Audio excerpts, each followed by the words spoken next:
Good morning. രാവിലെ എണീറ്റിട്ട് നേരെ അമ്പലത്തിൽ പോകാനായിട്ട് റെഡിയൊക്കെ ആയി കേട്ടോ. ഇത് മാള് വാങ്ങി തന്ന ഷർട്ടാണേ. ഇത് ഇട്ടുകൊണ്ടാണ് അമ്പലത്തിൽ പോകുന്നത്. നേരെ നമ്മൾ ആദ്യം ഗണപതി അമ്പലത്തിലൊക്കെ പോയിട്ട് തിരിച്ച് പണേൽ അമ്പലത്തിൽ വന്നു കേട്ടോ.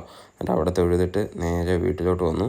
എന്നിട്ട് നമ്മൾ ജിമ്മിൽ പോയി. 8 മണിയൊക്കെ കഴിഞ്ഞപ്പോഴാണ് ജിമ്മിലോട്ട് പോയത്. പുഷ് ഡേ ആണ്. നമുക്ക് ചെസ്റ്റ്, ഷോൾഡർ, ട്രൈസെപ്സ്, ഷോൾഡർ വർക്കൗട്ടിൻ്റെ വീഡിയോ ഒന്നും എടുക്കാൻ പറ്റിയില്ല. കാരണം ഇന്ന് ഞാൻ ഒറ്റയ്ക്കായിരുന്നു വർക്കൗട്ട് ചെയ്തത്.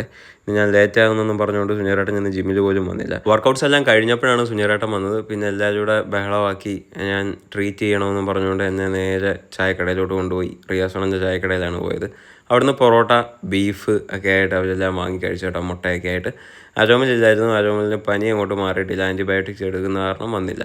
ഞാൻ അപ്പവും മീൻകറിയാണ് കഴിച്ചത്. പിന്നെ വീട്ടിൽ വന്നിട്ട് നമ്മുടെ എഗ്ഗും ഒക്കെ കഴിച്ചു കേട്ടോ.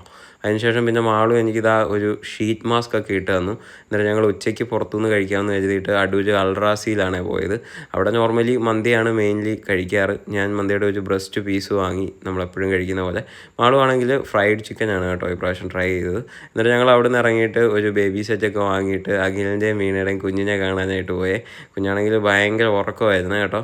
കുറേ തവണ മാളു ട്രൈ ചെയ്ത് ഉണർത്താൻ, പക്ഷേ ഭയങ്കര ഉറക്കമായിരുന്നു. നല്ല രസമായിരുന്നു. കുറേ സമയം കഴിഞ്ഞിട്ടാണ് ഞങ്ങൾ വീട്ടിൽ വന്നത്. നൈറ്റിൽ വീട്ടിൽ വന്നിട്ട് ഫുഡൊക്കെ കഴിച്ചു. എന്നിട്ട് നമ്മുടെ ഏറ്റവും ടോപ്പിൽ ടെറസിൽ പോയി നിന്ന് ഞങ്ങൾ കുറേ സമയം ഇങ്ങനെ മുകളിലൊക്കെ ഇങ്ങനെ നോക്കി നിന്നു. അതിന് ശേഷം അവിടെ നിന്ന് കുറേ സമയം സംസാരിച്ചിട്ട് പോയി കിടന്നുറങ്ങി. അപ്പോൾ ഓക്കെ, ബൈ ബൈ.